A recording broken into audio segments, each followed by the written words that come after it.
Well, good morning and welcome to the Betsy and Walter P. Stern Conferencing Center. My name is Peter Rao of Hudson Institute, and it's my privilege to invite under the Klieg lights and onto the stage Petro Poroshenko. He is a fixture of post-Soviet Ukraine. Many of us know of him from his exploits in private business, where he became known as the confectionary king or the chocolate king, but of course also his public service, having served in Not a king, a producer. But also as a man of public service, having served at really the highest levels in multiple Ukrainian governments, in foreign affairs, banking, and in trade and economics, culminating in 2014 after the Revolution of Dignity and his election as the 5th president of Ukraine. He held that post until 2019, some 2 or 3 years before the full-scale invasion of Ukraine. I could go on, but instead I'll just say it's a pleasure to have you here, Mr. President. Welcome to Hudson Institute. Thank you very much indeed, Peter. Thank you very much for invitation. Thank you for all audience who are together with us, and let's consider me as a gesture and symbol of solidarity with Ukraine, support of Ukraine. Many of you I know for many years, and I feel your important shoulder when we fight for our independence, for our territorial integrity, for our freedom, and for our democracy. I want to thank the Hudson Institute for many years, very important activity, and you personally, Peter, for this unique form of cooperation. I really think that before coming to Washington, I have visited Warsaw, Paris, Berlin, London, and in all these places, the future of freedom, future of democracy, and future of this fighting is one of the top priority.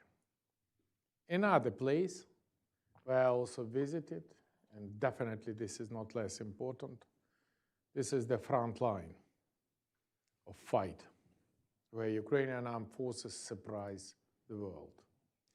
You said that this is in 2 weeks, we will mark the 3rd year anniversary of our 11th years war. And in the year 2014, when Russia attacked us on Donbass, occupied Crimea, they said that Ukraine cannot survive. And only the energy of the people during the Revolution of Dignity, our unity, our solidarity, save Ukraine and probably save the world. I am proud that during 5 years of my presidency, I and my team created the new armed forces who surprised the world on the 24th of February 2022, when many people in the world, our partners, our friends, do not believe that Ukraine survived. I have messages from leaders of the several sovereign states that I should leave the country. Same way like the leaders of Ukraine. And we cannot imagine that that can happen, and with the weapons in the hands from the very first minutes and hours of the Russian missile attack on Kyiv, we with the weapons in the hands fight against Russia. I think that now it's also an important moment for future of the world. Do you know what was the main word, was the most popular word was in the year 2004, 2005? This word is Trump. And this is not occasionally. Because all the hopes of the whole world now connected with the Trump approach. And I know that this is real, have a serious background. I worked with the President Trump for more than 3 years as a president of Ukraine. And I want to remind you that the first lethal weapons we received from President Trump after my visit in Oval Cabinet in the White House. The first sanction against Nord Stream 2 and Nord Stream were introduced immediately after our meeting with the President Trump. And his decisiveness is give us additional hope now. But this is not only Trump, but also United States, Washington, and American leadership in the world give us this is very important window of opportunity. All roads lead to Washington these days, not only because of the prayer breakfast, but also the future of the world now. We welcome that. And that's why we are here. That's why we're discussing.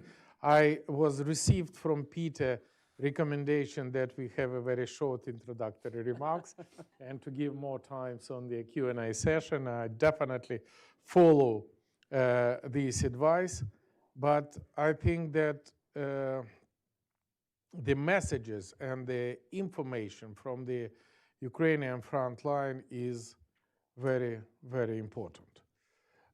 Dear friends, our strategy should be negotiation while fighting.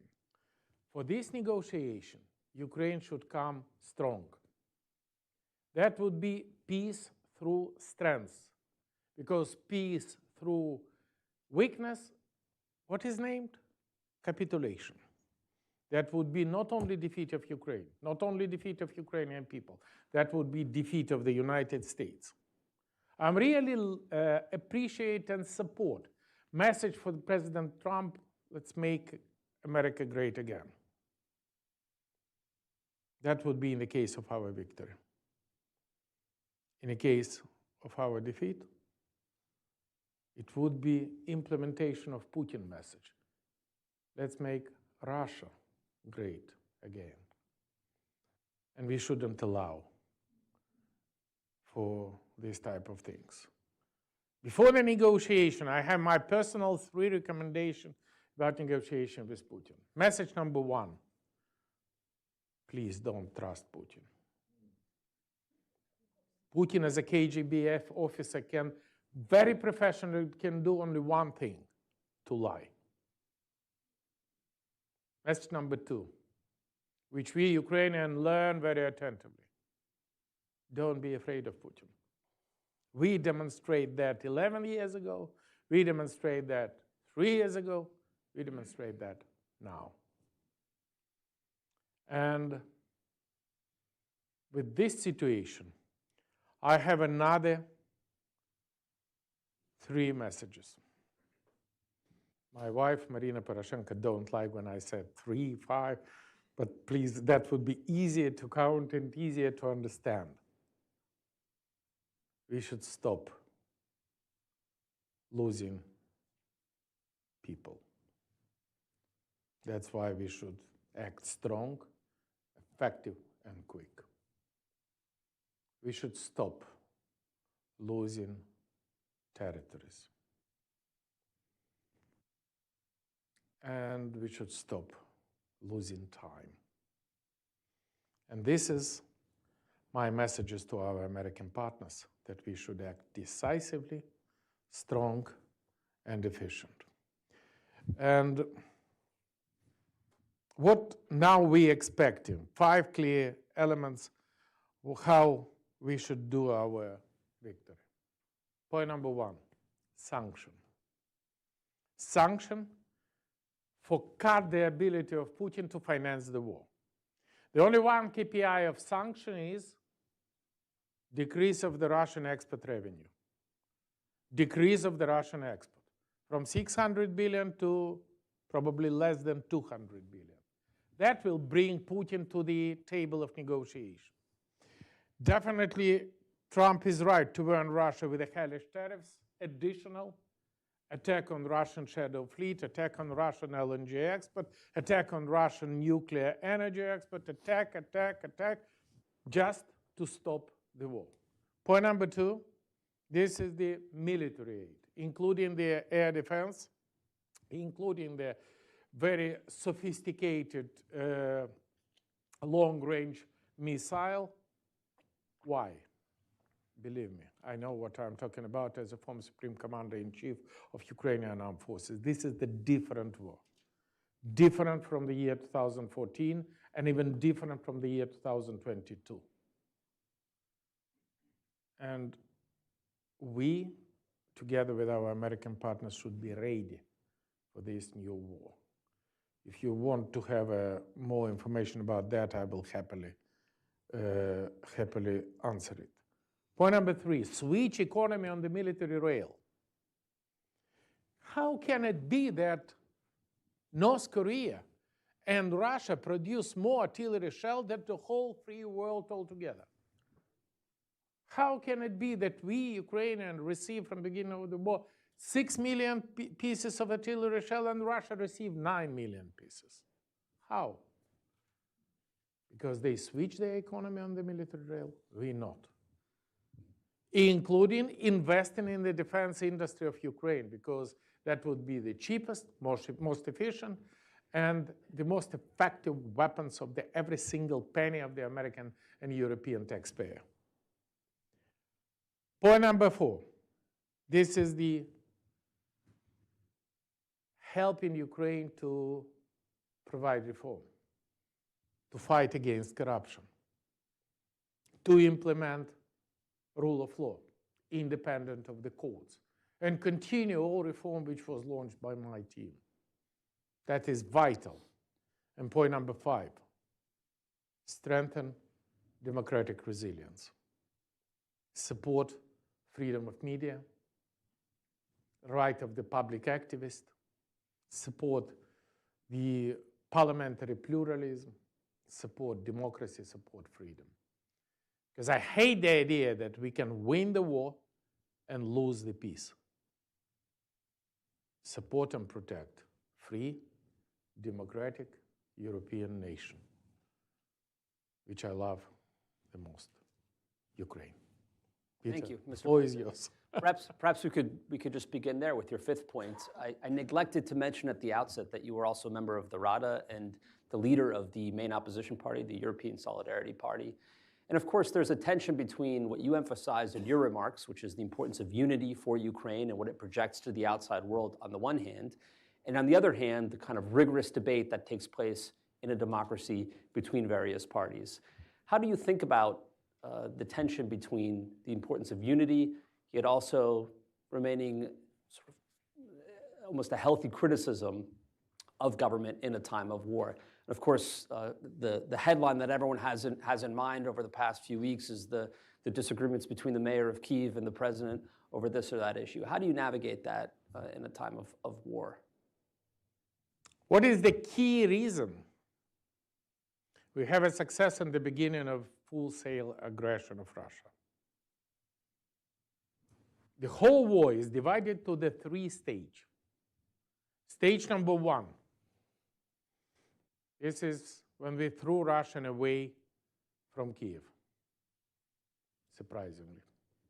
Why it can happen? First, bravery of Ukrainian armed forces. Second, the unity in Ukraine, unbelievable, unique unity. And point number 3, Javelin and Love, Stinger and Bayraktar, which Russia were not prepared, and we destroy Russian columns. We cut the chain of supply and everything else. Mm-hmm. What is the second stage of this full-scale aggression? Kherson and Kharkiv operation. Why it can happen? Because of the bravery of Ukrainian armed forces. Unity is a key factor of Ukrainian people, and HIMARS. That was a new type of the weapons. We destroy the Russian ammunition warehouses, Russian commanding post, and everything like that. Make it free from the Russian troops, Kherson, Kharkiv, and other regions.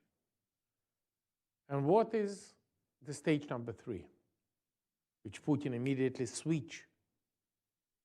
Putin understands that the full-size attack is not working. Ukrainian armed forces strong enough, and the unity is also strong enough. This is the exhaustion, atrocity, виснаження українською мовою, хто розуміє. Attrition, виснаження. That's why he attacked object of the critical energy infrastructure. That's why he attacked object of the port infrastructure. That's why he attacked all the hospital and educational institution. And that's why he attacked on unity. And my position is, unity is above all. What is the main criteria of unity? Coalition of national unity in the parliament. It's impossible to attack opposition during the war, because this is work for Putin. It's impossible to attack independent media during the war, because this is work on Putin. I have nothing against military censorship, but I am strongly opposed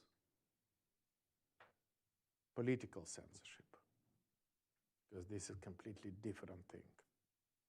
Does we have a government of national unity? No. Does we have a coalition of national unity? No. Instead of that, we have a very strange preparation for the election. But unity and election, this is completely opposite things. Because unity means we together, and election means competition in the best tanks or fighting in the worst tanks. Who will win the election? Definitely, I would be happy if I hear Poroshenko will win the election. Well, Mr. President. And we have a chance for that. But no.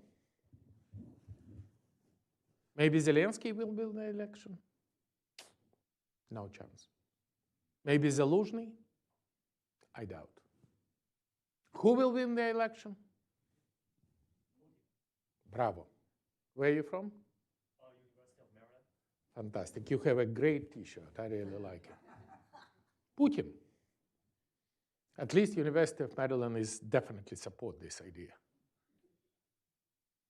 With this situation, when Putin has a great chance to win the election, this is the Putin investment in these things. Definitely we should have an election when we have a peace through strength. But now, this is extremely irresponsible. To attack on Poroshenko, unacceptable.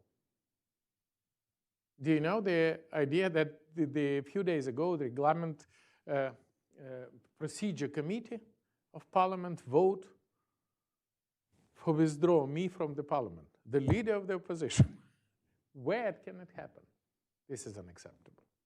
This is the very, very discredited Ukraine. Same situation with the local self-governance, Mr. Klitschko attack, and everything. Have nothing to do with the unity that make Ukraine weaker. And this is unacceptable. Better than fight with Poroshenko, better to fight against corruption. Better to have independent court system. Not attack of Ukrainian brave general and officer. And this is the discussion that we call unity. This is the key words together with the make it stronger Ukrainian armed forces and making more strong Ukrainian people. Well, Mr. President, in the US, we have a new tradition of past presidents becoming future presidents. So it may be that I'm sitting not only next to the past, but potentially also a future president of Ukraine. Let me go to your... I cannot leave that without reaction. And if your question, Peter, does I am going to participate in the election? My answer would be yes. But on the election of the member of European Parliament in Ukraine, this is my dream.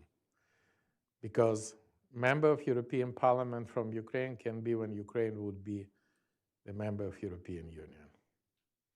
And with this situation, definitely I would be proud if I would be the first elected member of European Parliament. And who knows, maybe European Commissioner. That's also happened. Well, let's actually stay on that topic then, since you mentioned the fight against corruption and many of the chapters that have been opened up in negotiations with Brussels to try to move Ukraine towards membership. How do you think those talks are going? How do you think Ukraine's trajectory is at present? And how do you, in your travels to Western capitals in Europe, perceive their attitudes towards Ukraine's potential membership? Do you know what is our top priority? Which I mentioned during my presidency. I put it in the Constitution. Number one, NATO. Please believe it cannot be a sustainable security situation on the continent without Ukrainian membership in NATO. For those who has a very positive trend to count the money of the taxpayers, this is the cheapest option. After Putin destroyed all the post-war security system based on Security Council of United Nations, this is the most and the only reliable option. And please, don't allow Putin to blackmail us. And as I said, don't be afraid of Putin. Because I know how to stop the war in 24 hours without billions spent, without blood and victims. With only one pen and a signature. And this signature is invitation to NATO. Believe me, I know what I'm talking about. And this is the only instrument how we can stop Putin, Iran, North Korea, and this axis of devil.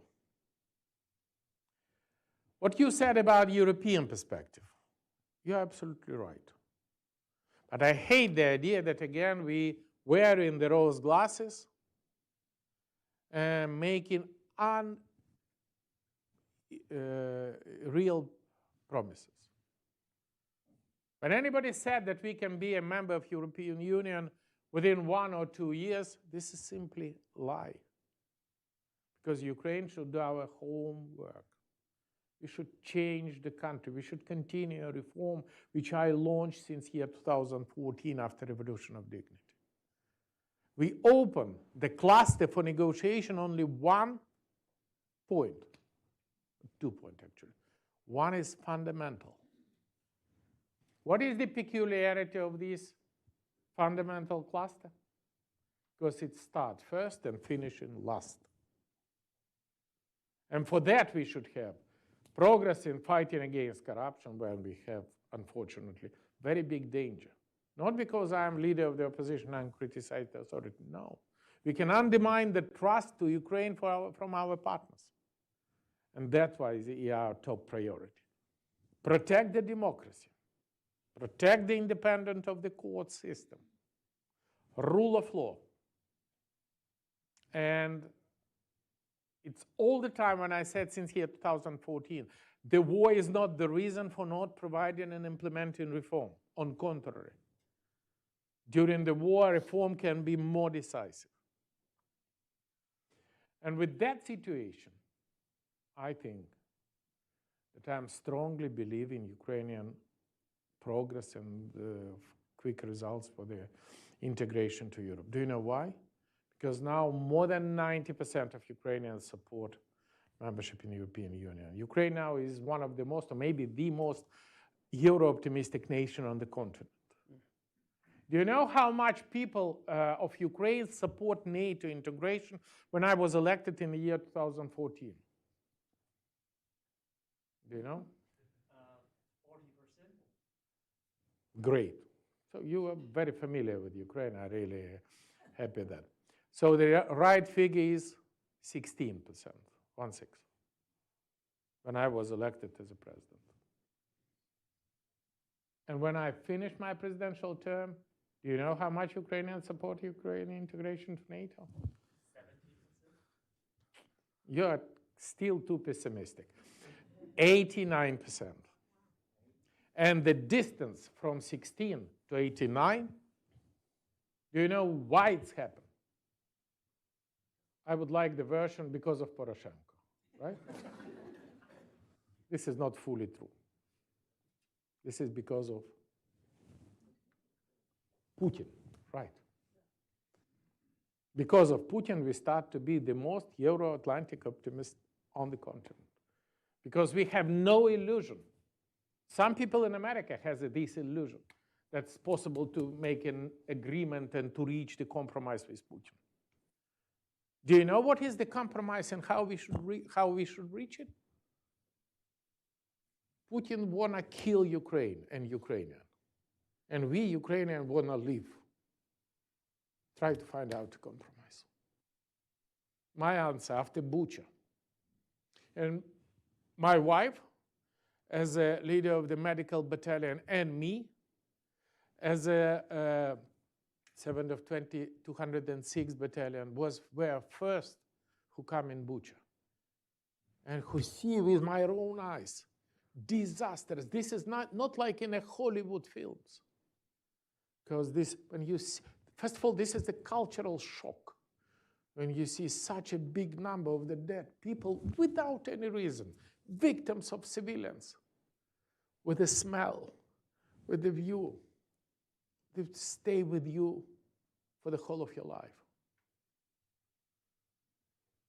And Bucha, Mariupol, Vorzil, Borodyanka, all these type of things is a very strong message. Don't count on Putin, don't trust Putin, and make the only way how we can bring the peace. Peace through strength. We are strong enough to deliver that. Related to that, where, if you could give us a flavor from Ukraine, does morale sit today? Where are we on public support for the war, public support for continuing the fight? Give us a feel, given the enormous attrition and pain that Ukraine has suffered, attacks on critical infrastructure, as you mentioned earlier, where Ukraine sits today in the public. Peter, you cannot find out any nation in the world who wants peace more than we Ukrainians. Why? Because we pay a very high price for that. Price. Can you imagine that almost 3,000 members of European Solidarity now fighting on the front line? Can you imagine that we lost already 117 members of party, including members of parliament, members of the local council who were killed on this war? Lots of friends. And with this situation, I can tell you, what is our red line, or even words, non-compromise? How we can bring to the peace through strength. Sorry, Marina, 5 points. 5. Point number 1, non-compromise on the sovereignty and national identity of Ukraine. We never accept Yalta second edition. We never accept Russian zone of influence. We never accept again status of the colony, for Ukraine, status of the colony to Russia. Non-compromise. Second, non-compromise on territorial integrity of Ukraine.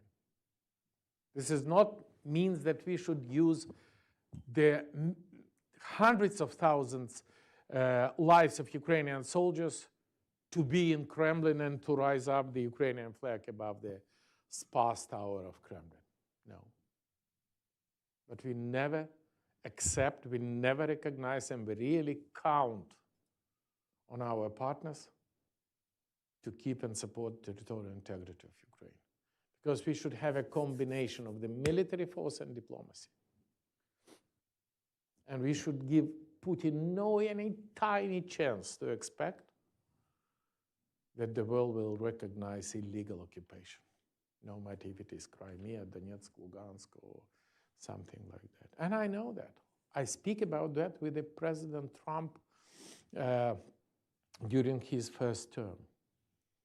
And because of that, we signed Pompeo Declaration, which was done directly from the instruction of President Trump.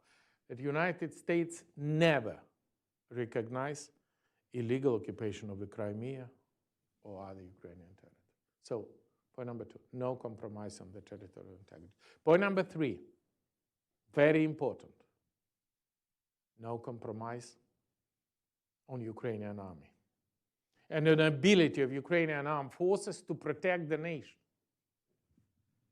Without that, we cannot survive. And the proposal of Putin, let's limit Ukrainian armed forces to 300,000, 200,000, even 50,000. With the limits number of tanks, Ukraine now has one of the strongest, definitely, army on the continent. And now I come to you from the Congress, when we have the international summit with the participation of many congressmen. And I really was happy to hear that the message which I should transfer to our soldiers on the front line. Please send words of appreciation and thanks to Ukrainian soldiers who is fighting there for us, Americans.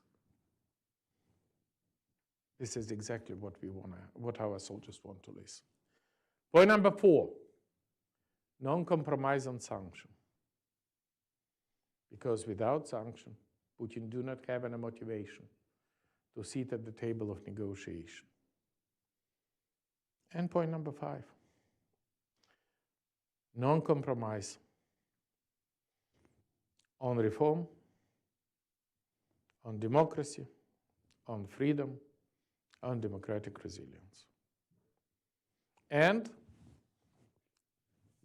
last but not least, non-compromise on NATO. Because without NATO, nothing can happen. Everything else, Peter, is possible to discuss. Everything else is point for negotiation. Everything else, this is the way to peace through strength. You've mentioned a few times now the importance of an economic pressure campaign against the Russians to move them to negotiations or into some sort of compromising spirit. My colleague Tom Duesterberg, who's actually here today, has a piece coming out in the Wall Street Journal and has written in the past on the state of the Russian economy, which he assesses as relatively brittle, galloping inflation, a wave of insolvencies on the horizon, struggling to raise money in domestic bond auctions, a collapsing sovereign liquid wealth fund, among other indicators. You have a background in economics, worked for the Bank of Ukraine, in trade and economics as a minister. What is your take on the Russian economy, and how does one accelerate or intensify the pain on Russia so that Russia has to compromise before Ukraine potentially has dramatic military setbacks? Peter, first of all, give me this article. I sign every single word on that. And say hello to the correspondent. Point number 2. Please, Russia is not so strong as it looks like. We call it colossus on the sand legs. The so-called economic growth of Russia was based on the switching economy to the military rail. That cannot last forever. Russia has a disastrous figures on the inflation. Russia has now very much dependent on the oil prices, and the first step of the Trump administration is very much promising. Russia depend very much on the shadow fleet of tanker, because when price for the illegal shadow fleet will rising up, immediately China, India, and other big nations stop buying Russian oil. And now, Ural price on the world market is strongly below 70. And what we should add to that, for example, for your information, I put forward the initiative to stop transit of Russian oil through the Ukrainian territory. Can you imagine that now, in the year 2025, we transited through the oil tube Druzhba 330,000 barrels a day of Russian oil. How we can explain that we demand from our partner to stop the transit, to attack shadow fleet, and at the same time, $22 million a day Russia receives for the oil transiting from Russia to European Union. Do you know the only two nations in the European Union who receive this oil? You probably know. Again, no? Slovakia and Hungary. Point number one, this is the Hungary. And point number two, Slovakia. This is the first version, and this is wrong. Why? Because this is not Hungary, but Orban. And this is not Slovakia, but Fico.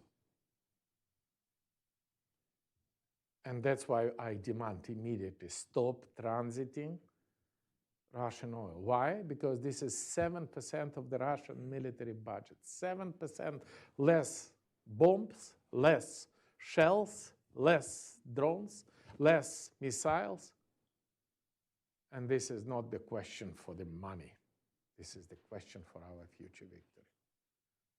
That's why, for the Russian economy, stop transit, shadow fleet, stop Russian LNG from the Arctic to the European Union.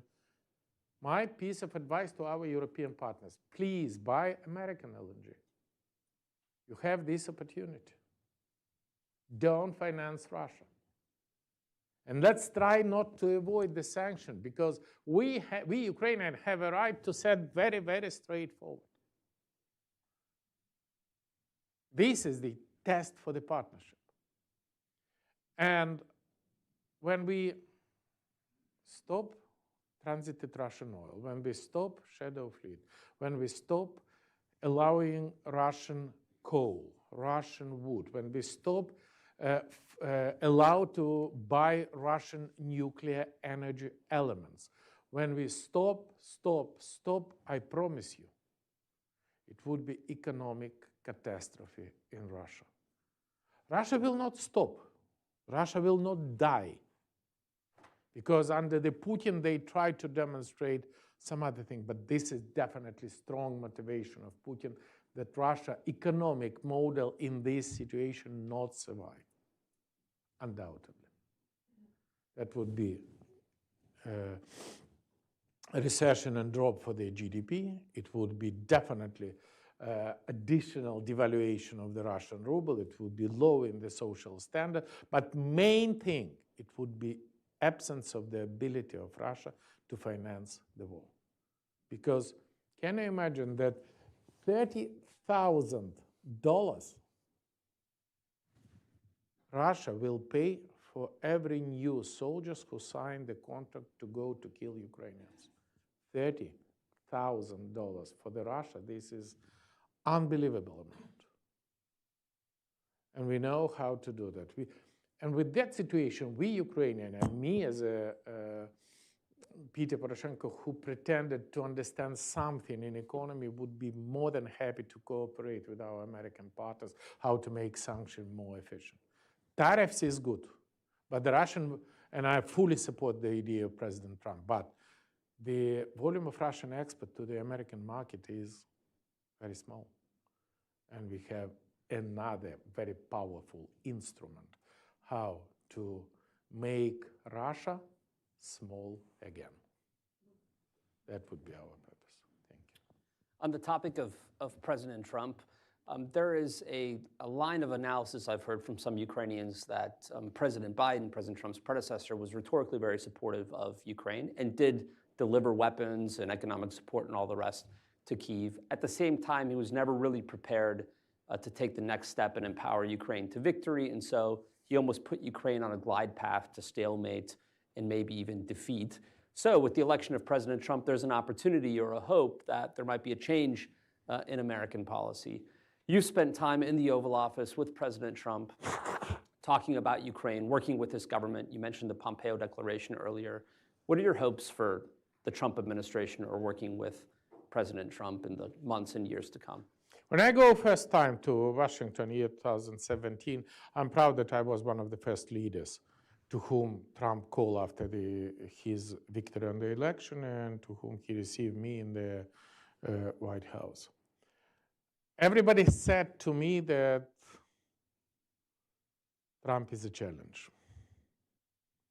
Trump is a danger. And I said, no, Trump is an opportunity. And definitely it is vitally important to have a channel of communication for the new Trump administration, new Trump team, and with President Trump. I have a feeling, first of all, I really very much appreciate to the President Biden steps to support democracy, to support Ukraine, and sometimes Biden said to me during his vice presidency that he speaks with me as a Ukrainian president more often than with his own wife. I think that was a joke, but it's a good characteristics. But at the same time, I want to give you words from when I have an honor in September year 2014 to have a speech on the Senate and House of Representatives not very far from here in the Capitol Hill. And I said, look, we are very much pleased to the Obama administration when we receive helmet, Google, and blanket.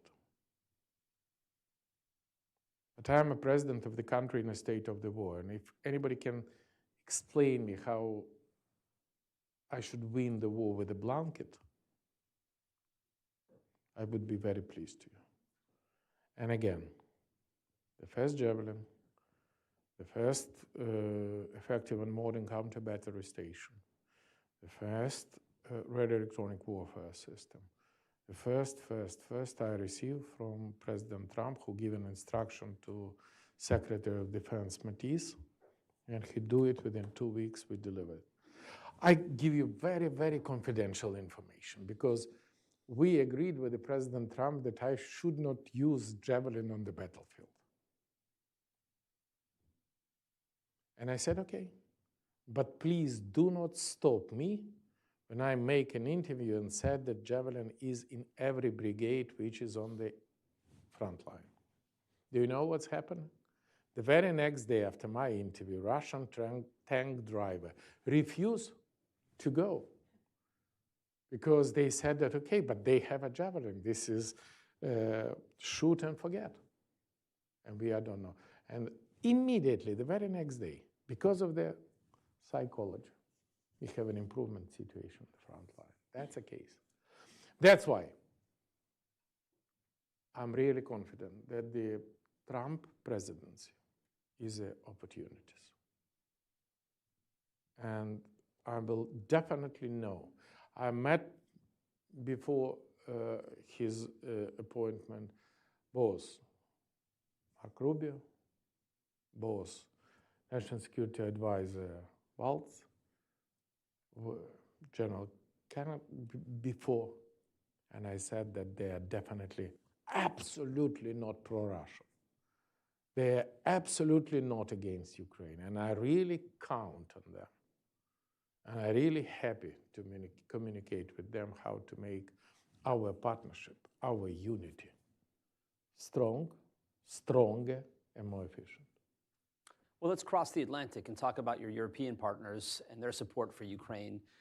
Angela Merkel recently came out with a memoir, Freedom, and the section on Ukraine almost reads like from another world. She's very defensive of her role in supporting Ukraine, including when you were president, and says that she essentially bought time for Ukraine to prepare for the full-scale invasion. Do you think that Europe has experienced this sharp shift, as some claim, or at least some of the Western Europeans, in particular Germany, since the full-scale invasion, that they really, truly are prepared now to take a different view towards Russia? Or do you worry that there might be a snapback to Germany's view of Russia or Europe's view of Russia as it existed prior to the full-scale invasion? I want to tell you, in the year 2014, and unfortunately even now, some of the European leaders and some of the Americans think that the security assistance for Ukraine is a kind of charity, is a kind of help. This is a great mistake. Because if it's help, every European nation has his own problem, same like the United States. Why we should assist and help Ukraine when we have our own problem? And this is the message from the politician populist. And this is a great danger for their own nation. Because security assistance of Ukraine, this is the investment. Investment in their own security. And the closer nation is to the Ukrainian or Russian border, the better understanding that this is investment in security. And that's why every single air defense complex, every Patriot, every single of the ATACMS long-range missile, this is the investment in your security, which make Russia small again. Otherwise, everything not working. And that's why I really support that the European nations should have more responsibility for their own security. More responsibility for the joint cooperation with Ukraine, and more responsibility to support Euro-Atlantic ambition of Ukraine, because they make their own nation more secure. And I support the idea of the President Trump that all the NATO member states should increase the percentage of GDP directed to finance defense and security. Do you know how much Ukraine spent? More than 2%. You should know. Sorry about that. No, this is a joke. 14, only directly on the armed forces. And this is not enough. Why? Because do you know how much Russia spent? Do you know what is the size of military budget of Russia? $148 billion. Do you know how much Ukrainian military budget, together with the assistance of our Western partners? 60. With the $60 billion, we fight against 148. And sitting and waiting, miracle. This is not work like that. Because we fighting there for the whole free and democratic world. And we shouldn't allow Russia, China, Iran, or North Korea to demonstrate the global leadership. Nobody will accept that. And when we talk that we should spend for our own security the money, definitely this is more important than any other problem inside the country, undoubtedly. Help us to save you. Very simple and very complicated.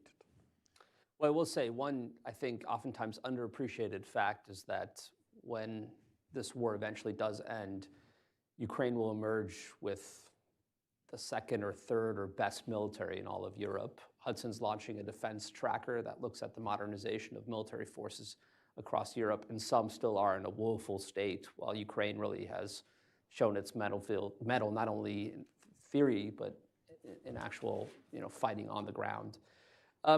Perhaps we could end, since you're here in Washington, with this question, which is, I know you're meeting with all sorts of people around town, all sorts of decision makers, the National Prayer Breakfast, among other things. You've delivered some of your key messages. How do you think they're landing? Do you read from your counterparts here in the US, a receptivity to these arguments? Where do you think the biggest challenges are? How do you think it's going? Let's not make it like that. We should constantly working through the channel of communication, delivering the new information, what's going on and how we should solve it. And it shouldn't be very optimistic, because we learn how to tell in the truth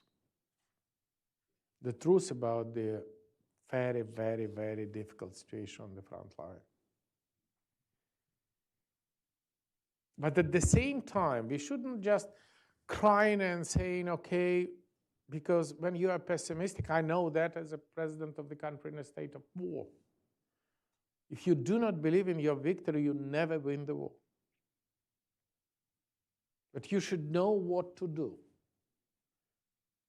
If now I would be asked what to do immediately and now, definitely point number one, more weapons to Ukraine, including air defense and long range and jet fighter. Because jet fighter, for example, we now receive it from France, Mirage, in February. And this is, we have air-to-air missiles who is attacking Russian bomber, who is launching against our troops and our civilians guided bombs. I definitely know that we need to develop the new type of the weapons. When I'm saying that this is a different war, that means that we can destroy $4 million Russian tank with a $300 Ukrainian FPV drones. That's not happened before. And when Russia uses a electronic warfare system to protect against our drones, we use a machine vision. When without operator, drone can capture the image of the tank and destroy it without operator. With an optofiber cable, who is not allow Russia to use this. And this is all achievement of Ukrainian defense industry. And that is, by the way, another great initiative who was introduced with the Denmark, with the Netherlands, with the Great Britain, and now with the France, after my negotiation with them. This is investment in Ukrainian defense industry to produce the new technology, new type of the weapons supplied to the armed forces of Ukraine. And this is not only investment in the security, because it starts to be cheaper, faster, and more efficient. This is also share with the technology, because all the technology we reached and produced, it would be immediate access to the armed forces of the army who financed it. I really like this way of cooperation. Point number 3, sorry Marina about that. This is the new fortification type. We should build up. I hate the idea to send Ukrainian soldier on the meat assault operation. We should save soldier. And when we build up the fortification with a minefield, with the several lines, that stop Russian offensive operation despite of the overman of Russia. Now we should build it on the border with the Dnipro region, with the assistance of our European partners. Because if they don't have in their warehouses, for example, artillery shell, they definitely have the equipment for building up fortification, undoubtedly. This is the way. Sanction and NATO. And we have a joint approach. Putin should have no illusion that if he keeps situation going for 3 months, for half a year, it would be Ukrainian fatigue, and it would be at the end of the day his victory. My message, Ukraine never accept this victory, and under any circumstances, we will either win or fight. No other choice. Well, let's end on that clear and resolute message. And I like the optimistic note about the Ukrainian drone program, which is also done enormous work to take on the Russian Black Sea Fleet and to do work on the front lines. To those of you joining from home, this was streamed online. I should have mentioned that to you in those two cameras. Thank you for being with us. Please navigate to hudson.org for more of our work on Ukraine and other matters, should you be watching this on YouTube or another channel. For those of you here in person, thanks so much for joining us. And please join me in thanking the 5th President of Ukraine, Petro Poroshenko.